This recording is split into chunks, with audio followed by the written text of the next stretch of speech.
세계에서 가장 믿을 수 없는 나라 10명 중 1명이 사기꾼이라는 오명을 가진 그곳에서 한국인이 가장 명예로운 자리에 올랐습니다. 아이러니하게도 거짓이 넘쳐나는 땅에서 진실만으로 승부한 한 사람의 이야기입니다. 사기꾼들조차 고개를 숙이게 만든 이 한국인은 대체 무엇을 했을까요? 돈도 아니고 권력도 아니고 화려한 말재주도 아니었습니다. 오직 땀과 시간 그리고 진심만이 있었을 뿐입니다. 지금부터 여러분께 들려드릴 이야기는 단순한 성공담이 아닙니다. 세상에서 가장 신뢰하기 어려운 곳에서 신뢰를 얻는 방법에 대한 이야기입니다. 그곳은 바로 나이지리아입니다. 어쩌면 여러분의 이메일함에도 한 번쯤 날아왔을 그 악명 높은 피싱 메일의 발신지 바로 그곳입니다. 그런데 놀랍게도 이곳에서 한국인이 추장이 되었습니다. 명예칭호가 아닌 진짜 추장으로 말이죠. 대체 어떻게 이런 일이 가능했을까요? 나이지리아. 이 이름을 들으면 가장 먼저 떠오르는 건 무엇인가요? 아마 대부분은 사기를 떠올릴 겁니다. 당신이 먼 친척의 유산을 받게 되었다는 황당한 이메일, 외로운 미망인을 사칭한 로맨스 스캠, 보수익을 보장한다는 투자 사기까지. FBI 통계에 따르면 나이지리아 사기꾼들은 매년 수십억 달러를 전 세계에서 편취합니다. 이건 단순히 몇몇 범죄자들의 문제가 아닙니다.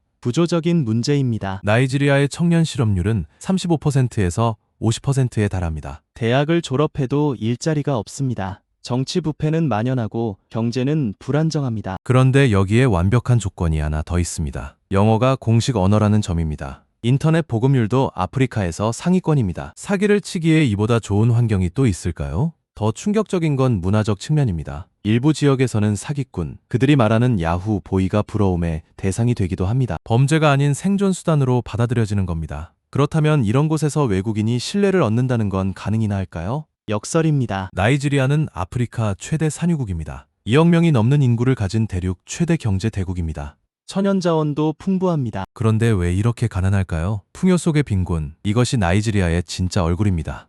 1970년대 상황은 더 심각했습니다. 비아프라 전쟁이 막 끝난 직후였습니다. 내전의 상처는 깊었고 무엇보다 사람들은 굶주렸습니다. 식량난이 심각했습니다. 석유는 넘쳐나는데 먹을 것이 없는 나라, 이게 말이 됩니까? 부정부패로 얼룩진 정부는 국민을 돌보지 않았습니다. 법 집행은 유명무실했습니다. 범죄자를 잡을 여력도 의지도 없었습니다.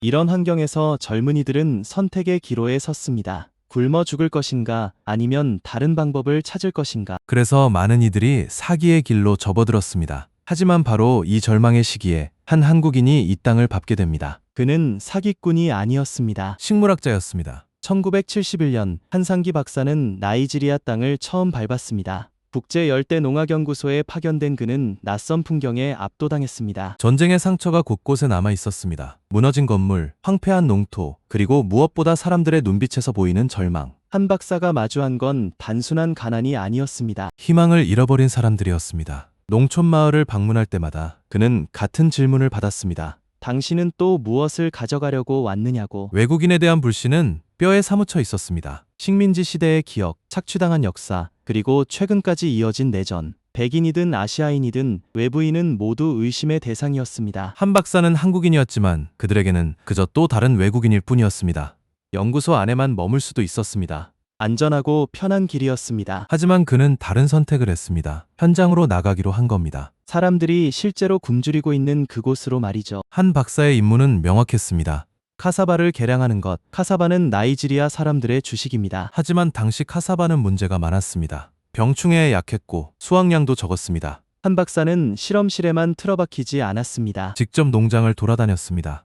농민들과 대화했습니다. 땅을 만졌습니다. 그리고 연구했습니다. 밤낮 없이 품종 개량에 매달렸습니다. 수백 번의 실패가 있었습니다. 하지만 포기하지 않았습니다. 10년이 넘는 시간이 흘렀습니다. 그리고 마침내 슈퍼 카사바가 탄생했습니다. 병충해에 강하고 수확량은 기존의 몇 배에 달했습니다. 이론적으로는 성공이었습니다. 하지만 실험실의 성공과 현장의 성공은 달랐습니다. 농민들이 실제로 이 씨앗을 받아들이지 않으면 아무 의미가 없었습니다. 그런데 어떻게 신뢰를 얻을 수 있을까요? 사기꾼들이 넘쳐나는 이 땅에서 말입니다. 한 박사는 놀라운 결정을 내렸습니다. 직접 트럭을 몰고 마을로 가기로 한 겁니다. 연구원이 할 일이 아니었습니다. 위험하기도 했습니다. 하지만 그는 개의치 않았습니다. 트럭에 계량 카사바 씨앗을 가득 싣고 한 마을씩 방문했습니다. 처음에는 문전박대당했습니다. 또 무슨 사기냐는 눈초리를 받았습니다. 그럴 때마다 한 박사는 설명했습니다. 직접 심는 법을 보여줬습니다. 농민들 옆에 앉아서 함께 땀을 흘렸습니다. 한국어도 통하지 않았고 영어도 서툴렀습니다. 하지만 땀은 거짓말을 하지 않았습니다. 함께 흙을 만지는 손은 진심을 전했습니다.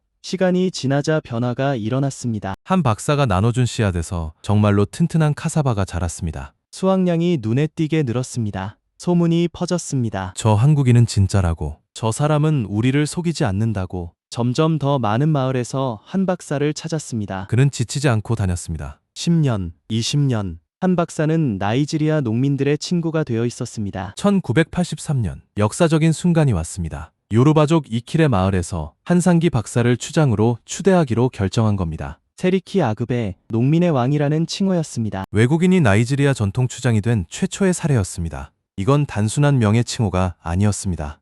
실제 권한과 책임이 따르는 자리였습니다. 가족들은 반대했습니다. 한국으로 돌아오라고 했습니다. 비자 문제도 있었습니다. 하지만 한 박사는 받아들였습니다. 추대식 날 전통 의상을 입은 한 박사는 마을 사람들 앞에 섰습니다. 수백 명의 사람들이 환호했습니다. 북이 울렸습니다. 춤이 이어졌습니다. 한국인도 백인도 아닌 그냥 우리 사람이 된 순간이었습니다. 사기꾼들이 넘쳐나는 땅에서 진심만으로 최고의 자리에 오른 겁니다. 돈으로 산 것도 권력으로 얻은 것도 아니었습니다.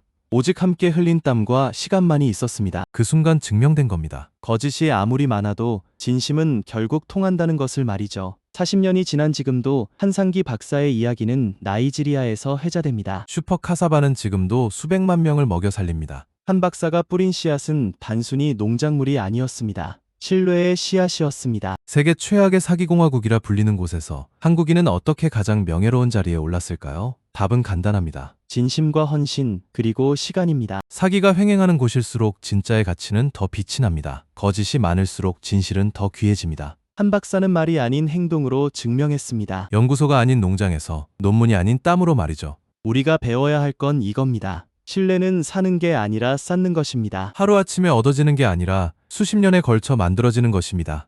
화려한 말보다 묵묵한 행동이, 거창한 약속보다 작은 실천이 더 강력하다는 것입니다. 나이지리아의 한국인 추장 이야기는 단순한 성공담이 아닙니다. 이 시대를 사는 우리 모두에게 던지는 질문입니다. 당신은 신뢰받는 사람입니까? 진심을 다하고 있습니까?